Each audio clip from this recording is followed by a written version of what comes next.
السلام عليكم ورحمة الله وبركاته. وإذا حييتم بتحية فحيوا بأحسن منها أو ردوها. الحمد لله على إحسانه وشكر له على تفضله وامتنانه. The only continent that can be considered a majority Muslim continent is the continent of Africa. Regardless of how some countries play with the census and the populations, there is no doubt that the continent that is only continent in the entire world that is a majority Muslim continent is the continent of Africa. And after the fadl of Allah, the blessings of Allah upon us Muslim Africans on this continent, the fadl goes back to three particular people in our history. Shaykh Abdullah ibn Yasin al-Jazuli, Shaykh Abu Bakr ibn Umar al-Lamtuni, and the Shaykh Yusuf ibn Tashafin. If you're a Muslim from Africa, it is important for you to read about these three greats of African Islamic history. Shaykh Abdullah ibn Yasin al-Jazuli, Shaykh Abu Bakr ibn Umar al-Lamtuni, Shaykh Yusuf ibn Tashafin. For majority of the Africans who follow the religion of Islam, if they go back and trace it, they will find it most likely due to the efforts of these three men and of course other people before them and after them. Ikhwani fillah, we're continuing with our lecture series regarding the history of Andalus in the 5th century of Andalus, a period known as the period of the Ta'ifa states of Andalus. We mentioned last night, Ikhwani fillah, in the year 440 of the Hijri calendar, the Muslims in the state of Zaragoza, they were attacked. And the massacre of Barbashta happened. 40,000 to 100,000 Muslims lost their lives in Barbashta. 60,000 lost their lives in Valencia. This is the year 440. The year 478 of the Hijri calendar, one of the greatest tragedies to happen to the Muslims in Andalus, we lost the city of Toledo. And Toledo, as we mentioned last night, is in the middle of Andalus. For any country to be conquered, they have to conquer the borders first until they reach the center. But they didn't even conquer those border towns. They went directly for the center of Andalus, the former capital city of Toledo, Toleitila, and they captured it from the Muslims. This created a great shock on the Muslims in the year 478. Also in the year 478, a Yahudi minister comes from the kingdom of Castile to Sevilla, which is the south of Spain, of Andalus. He goes and meets the leader of Spain, Al-Mu'tamid al-Allah ibn Abbad, and tells him, bring the jizya, the money that you have come to collect from you Muslims. Is the speaker very loud? It's okay. It feels very loud. Type. Says, bring the money. So the Muslim gives the money. Then the second request, he says, our king, Alfonso VI, is requesting that his wife, the queen, gives birth in the largest mosque of the Muslims in the entire world at the time, the mosque of Cordoba. The king wants the queen to give birth in the mosque. The Muslim leader wonders, what type of strange request is this? Why will he request such a strange request? The mosque is for places for ibadah, for worship. It is not a maternity hospital. He says, this Yahudi, insulting the leader, he says to him, our priests, they have said and they have prophesied that if the queen gives birth in the largest mosque of the Muslims in Cordoba, a son, that we shall be able to conquer all of you Muslims. And that's the reason we want her to give birth in this mosque, the greatest mosque of Cordoba. So of course, Al-Mu'tamid al-Allah ibn Abbad, he rejects this request. The minister continues insisting and insulting the leader. So the leader, he gets that anger and he kills the minister, takes his head and sends it back to the kingdom of Castile, the northern kingdom of Castile, and says to the Alfonso VI, the leader, I'm not going to pay any single cent from the Muslims, and do whatever you want. If you want to fight with us, let's fight. The Muslims, this time they're divided into 22 states. Weak Muslims in Andalus, very weak, divided, fighting amongst themselves. Each one of them want to overcome their fellow Muslim, even if they're to seek the help of the Christians to fight their own fellow Muslims. So the king of Castile comes all the way from the north. he passes many Muslim states and Muslim towns until he comes to the south of Andalus, to Sevilla. And he besieges it, Ikhwani fillah. 1 month, 2 months passes. The Muslims are begging their fellow Muslims, assist us, help us. We're going to be conquered, we're going to be massacred. No one is helping the Muslims. So Alfonso VI, he writes a letter to Mu'tamid al-Allah ibn Abbad. He says, leader of Sevilla, these insects and these flies outside your city are irritating me. The only thing that is causing me irritants in this area, I'm not worried about you Muslims. I'm not worried about your weapons, your fortresses, your armies. That's worth nothing to me. The thing that I give worth that is really irritating me in this land is these flies. So in shi'ta an tu'tiyani marwahatan urawwih biha nafsi. If you wish, kindly give me a fan so that I can chase these flies away from me. Insult, humiliation for the Muslims. You Muslims are not even worth these flies, according to Alfonso VI. The only thing that's causing me irritancy in this area is the flies. Give me a fan. So Al-Mu'tamid al-Allah, Ikhwani fillah, he's besieged by an army of 40, 50, 60,000. He looks at this letter, Ikhwani fillah. He turns the same paper around and he writes 1-line answer. Just 1-line answer. When Alfonso VI reads this 1 line, Ikhwani fillah, he shakes in fear and he runs away with his entire army. 1 word made this entire army go back to Castile, go back to the northern and leave the state of Sevilla. Ikhwani fillah, what is this 1 line that Mu'tamid al-Allah, Allah subhanahu wa ta'ala blessed him and gave him this thought of writing such a line. He says, Wallahi, لَإِن لَمْ تَرْجِعْ لَأُرَوِّحَنَّ لَكَ بِمَرْوَحَةٍ مِنَ الْمُرَابِطِينَ. Wallahi, if you do not go back to Castile, if you do not go back to where you came from, لَأُرَوِّحَنَّ لَكَ بِمَرْوَحَةٍ مِنَ الْمُرَابِطِينَ. I shall give you a fan from the fan of the Murabitin. When he saw this word, Ikhwani fillah, al-Murabitun, he shook in fear, Alfonso VI, and he went back immediately with his army. He forgot that his minister was killed. He forgot that these people insulted him. He forgot that these people did not pay jizya. This 1 word, Ikhwani fillah, shook him to the core, and he went back to the northern kingdom of Castile. Why did this 1 word shake him? Al-Murabitun. We shall look at this shortly, Ikhwani fillah. So the Muslims, Ikhwani fillah, in Andalus, all of them were sure that Islam is going to end in the land of Andalus. They were 100% sure. There's no way that a city like Toledo, a city in the middle of Spain, is going to be taken. One of the most fortified and strong cities, yet we are surviving. So they decided to have a conference of Muslim leaders. All the Muslim leaders come, let us meet in Cordoba or in Seville. All of us, we get our opinion. So the leaders, they gathered, the year 478, same year. And the ulama, they gathered. So the leaders are like, let us go complain to the Pope about what the King of Castile has done. The same thing like right now when Muslims are harmed, they want to run to the United Nations. You think you'll get your assistance from the United Nations. So that days they're saying, let's go to the Pope and complain. And this is going to repeat again. We're going to study this issue of complaining to the Pope. So they say, let's complain to the Pope. No. Others, they say, let's go to the King of Castile and negotiate with him. Perhaps he can leave the city, or he rules, but he leaves us also part of the city. We share the city. At least let us go and do some negotiation with him. Say no. The ulama, they say, Allah subhanahu wa ta'ala has given you something. The jihad fi sabilillah. Go fight jihad fi sabilillah against these people. Gather your efforts and fight them and remove them. Expel them from the land of the Muslims. Say no, we are too weak. We don't need to spill blood. This thing needs people of wisdom. You guys have too much speed. Those comments they all make type. Then the ulama, they say, okay, if you guys don't want to fight, let us look for our brothers from North Africa, the Murabitoon, the one we're going to talk about right now.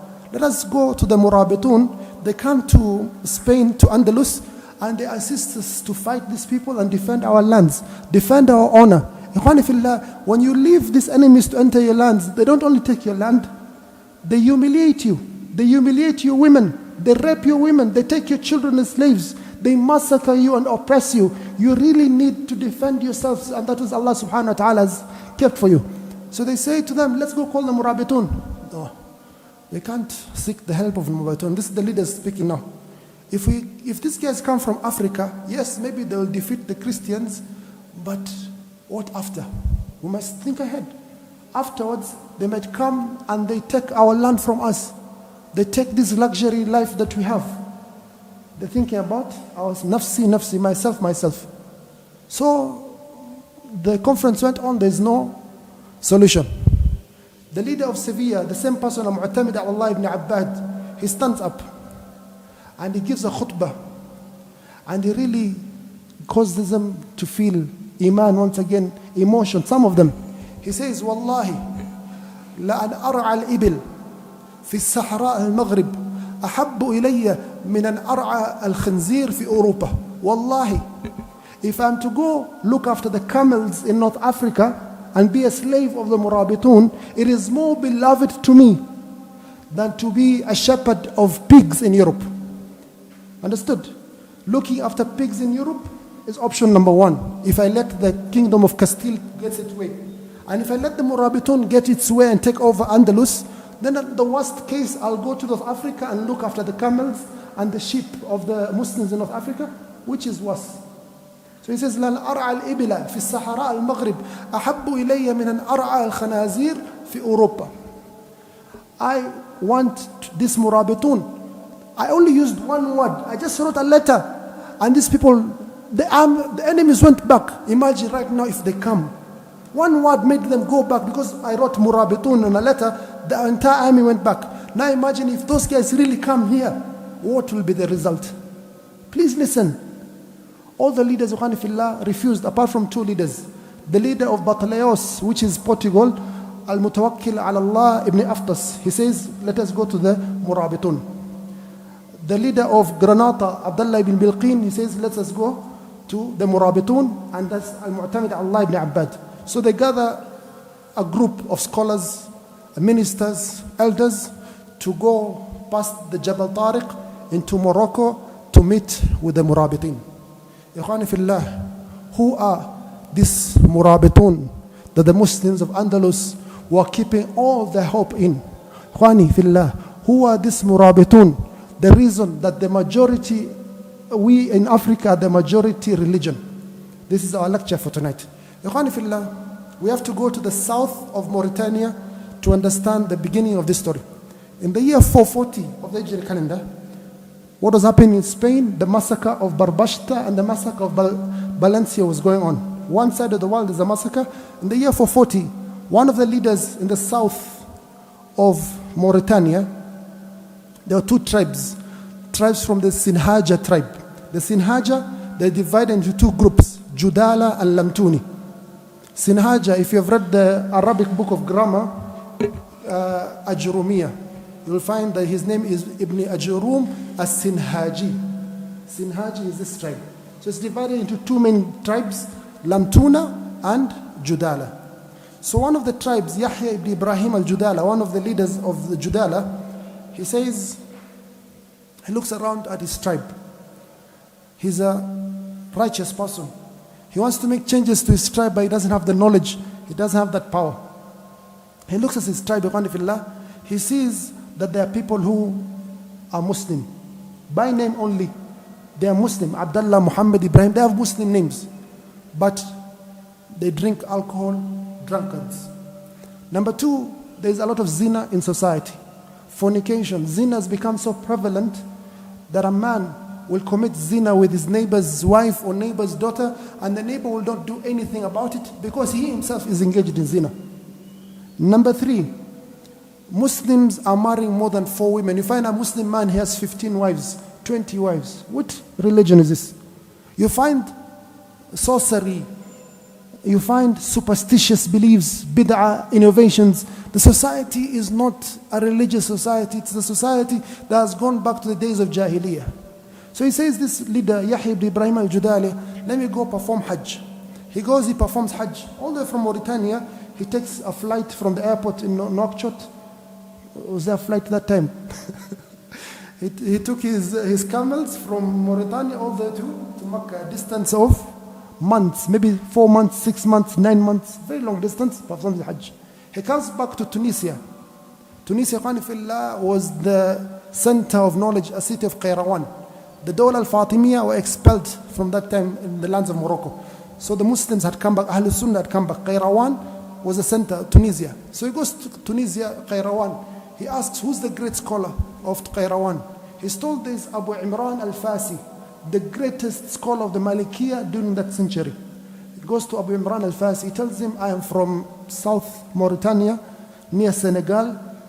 The Muslims are in this state. We need someone, alim, da'i. We need someone to come teach us the deen so that we can revive the iman in our hearts. So the Shaykh Abu Imran al-Fasi says, I'm not so understanding of the area. I know someone who understands the area better. Go to my student in another city, another town of Sus. I have a student there called Wagag al-Lamti.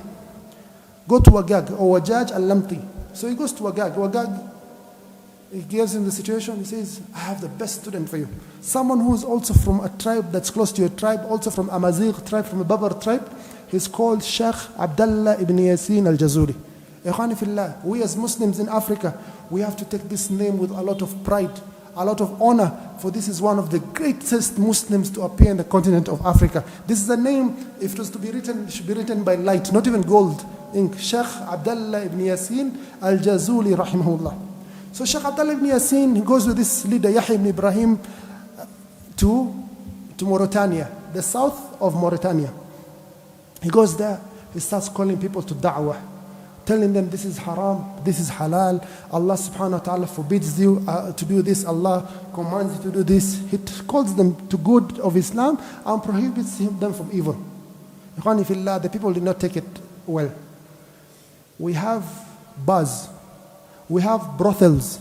This man is coming to affect our business, our source of livelihood.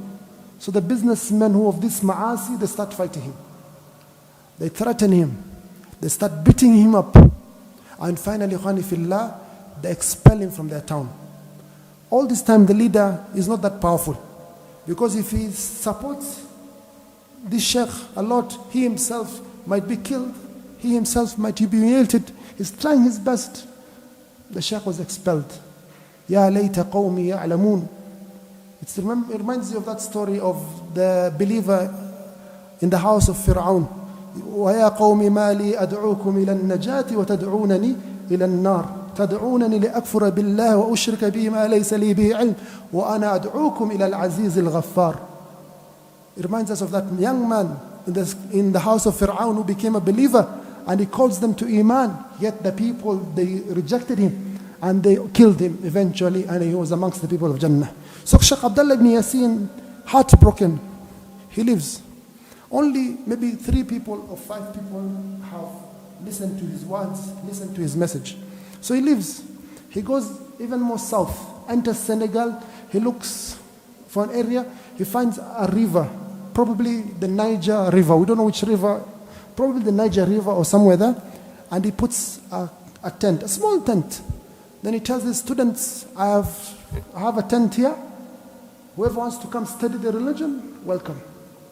So 1 student comes, 2 students, 3 students. He starts with them. He teaches them the deen. He teaches them ibadah. Shows them the sunnah, the rawatib, the qiyamul layl. He shows them the fasting of Mondays and Thursdays. He shows them the brotherhood of Islam. He shows them the iman, the stories of the salafus salih.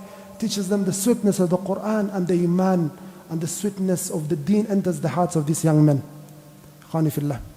Then he teaches them more beneficial knowledge, how to depend on themselves, how to go into the forest and hunt and to cook and to take care of themselves, how to be strong Muslims, not only in iman but also physically, how to be ready to fight and defend for the Muslims. So these 3 young men or 5 young men that told, go, there are 5 right now, go back and bring 1 more each. Just bring 1 more student. 5 became 10. 10 became 20. 20, 40, like that. In 4 years, between the year 440 to the year 444, the Muslims became 1,000 in number. When Abdullah ibn Yasin al-Jazuli sees this, he's very happy. These are men, true men, rijalun. Allah subhanahu wa ta'ala calls them rijal, men, quality men. tells them now, لَنْ يُغْلَبْ أَلْفٌ مِنْ قِلَّةٍ 1,000 will not be defeated because of their few number. 1,000 is a small number, but this Khanifillah is the Sahara desert. The Muslims are, nomads.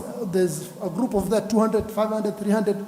Yes, if they're all gathered, it's a large number, but they're all scattered because of the water sources. People usually gather around water sources, so they're all scattered because of the water distribution. So he goes back to the town of Judala. Now they can't do anything. The people of the bars and the brothels and the pubs and the clubs, they can't do anything to him. He has numbers. And he starts calling Khanifillah. The numbers increase 1,100, 1,200, 1,400. Then Khanifillah, in the year 445 of the Hijri calendar, remember the two tribes, the tribe of Judala and the tribe of Lamtuna. So far, all of the people, majority from the tribe of Judala. The leader of the tribe of Lamtuna, Yahya ibn Umar al-Lamtuni, he comes to Shaykh Abdullah ibn Yasin and he accepts the da'wah of the Shaykh. And he loves the Shaykh so much, he goes back to his tribe and tells his tribe, do you guys listen to me? Am I worth anything to you people? If I'm worth anything to you, if I have respect with you, if you want me to remain with your daughters in the same house, let us all follow this Shaykh. Let us follow the deen of Allah Azza wa Jal as was revealed to our beloved Prophet Muhammad Sallallahu Alaihi Wasallam, as is taught by this Shaykh. The entire tribe in one day, Khanifillah. There were 1,400 yesterday. After this leader entered, the number increased to 7,000 in just one day.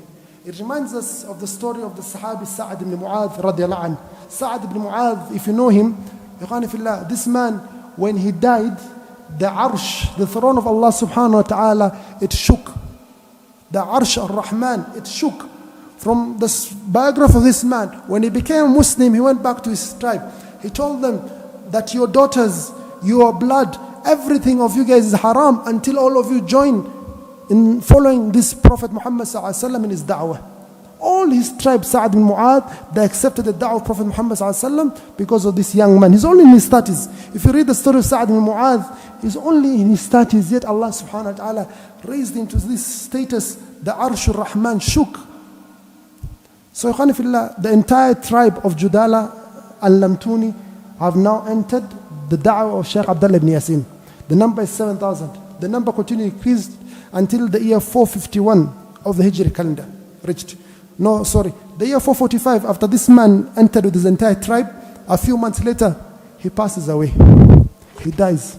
Look at Husnul Khatimah. May Allah subhanahu wa ta'ala grant us all Husnul Khatimah. Our Prophet alayhi salatu wasalam, he says that the deeds are the ones, al-khawatim, the deeds that are most worthy, that carry the most weight, are the ones, the last deeds. So this man, just a few months before he died, he accepted the da'wah of the Shaykh, made his people follow the true Islam, and he died. And he left the leadership of this tribe to one of the greatest Muslims, the Shaykh Abu Bakr ibn Umar al-Lamtuni. This is also a name you have to memorize as a Muslim in Africa. How do you not know Shaykh Abu Bakr ibn Umar al-Lamtuni? It's easy. Abu Bakr was the greatest after Prophet Muhammad, and Umar is the second greatest. So Abu Bakr ibn Umar al-Lamtuni, this is one of the greatest Muslims. He became the leader of the tribe of Lamtuna. So Shaykh Abdullah ibn Yasin continues his da'wah. In the year 451, as he's making da'wah to some tribes in that area of the world, they fight him, they attack him, he defends himself and is killed, ash-shaheed, nahsabhu kadhalika wallahu hasibu, and is martyred in the year 451 of the Hijri calendar. And the new leader of the Muslims is this beloved Shaykh Abu Bakr ibn Umar al-Lamtuni, who because of him, at least all the countries in West Africa became Muslims because of this man, Shaykh Abu Bakr ibn Umar al-Lamtuni. All these countries, you can count Nigeria, the second entered Niger, Mali, Burkina Faso, Togo, all those countries, Sierra Leone, Ivory Coast, Gambia, Guinea-Bissau, Guinea-Conakry, all those countries in West Africa became Muslim because of this man. So the leader of the Muslims, 451, is this man, Abu Bakr ibn Umar al-Lamtuni. He leads the Muslims, 451 to 453. There, 453, he hears that there's some khilaf amongst the Muslims in the south of Senegal. In the south of Senegal. Remember, they are currently at the north. This small state is based in the north of Senegal, the south of Mauritania. So there's Mauritania, Senegal. So they're based here at the north of Senegal. the south of Mauritania. So he hears that there's some khilaf in the south of Senegal. So between some two Muslims, so Muslim groups. So he decides to go down to the south of Senegal, to solve this khilaf amongst the Muslims. So he says, who am I going to leave this small state of Muslims with? He looks around and he leaves the third, sorry, too many names, but all of us have to memorize these names. He leaves the land of the Muslims with one of the greats also of Islamic history, his cousin, Yusuf ibn Tashafin. Yusuf ibn Tashafin. So far we've taken three names. Abdullah ibn Yasin, Al-Jazuli, just remember Abdullah ibn Yasin, Abu Bakr ibn Umar, Al-Lamtuni, and Yusuf ibn Tashafin. Yusuf, Abu Bakr, and Abdullah. So he leaves this small Islamic state to Yusuf ibn Tashafin, his cousin, from the tribe of Lamtuna. And he goes with half of the Muslims. The Muslims that time were 14,000 men. So he takes half, 7,000. He descends to south of Senegal with this 7,000. And he leaves Yusuf ibn Tashafin to lead them. So he goes to the south, the year 453 of the Hijri calendar. He solves the problems of the Muslims. Then he discovers to Shaykh Akram that there are people living in West Africa, in Central Africa, that the deen of Allah Azza wa Jal has not reached. People are still worshipping trees and stones and idol worship. People are engaging in superstition and witchcraft. People do not know La ilaha illallah. Who are these people that da'wah has not reached? The Sahaba did not reach here, the Tabi'in. No one has reached from the Muslims to give these people the hujjah that Allah subhanahu wa ta'ala has kept upon the creation. So he decides, let me go do da'wah. I've left my state with my cousin, Yusuf ibn Tashafin, the year 453. How long did he take to go performing da'wah until goes back? He starts the year 453 doing da'wah in Africa. He finishes one tribe, there's another tribe. He goes to another tribe, da'wah, another tribe, da'wah. Some tribe fights him, he fights them back, makes them surrender, he teaches them. He goes 15 years, he did not come back to his family or his state. He left his country with his cousin. 15 years. From the year 453 to the year 468 of the Hijri calendar, he was not seen. Only his stories are reaching the Muslims as he's conquering land after land and spreading da'wah to the lands of Africa. This is one of the greats of Islamic history. In the year 468 of the Hijri calendar, he comes back to Mauritania and he meets his cousin Yusuf ibn Tashafin. Yusuf ibn Tashafin thought that this man is just going to go for 1 month or 1 week. I'm just holding, I'm the deputy president or I'm the interim leadership. 1 month, 2 months, 1 year has not come. Even he himself, he decides to expand the Muslim empire northwards. Abu Bakr ibn Umar is expanding southwards. Let me expand northwards. What was the result of the efforts of these two men, Yusuf ibn Tashafin, as he was expanding northwards, and Abu Bakr ibn Umar al-Lamtuni, as he was expanding southwards? And what was the effect on the Muslims of Andalus? This is what we shall look at in our forthcoming lecture tomorrow night. وآخر دعوانا أن الحمد لله رب العالمين والسلام عليكم ورحمة الله وبركاته.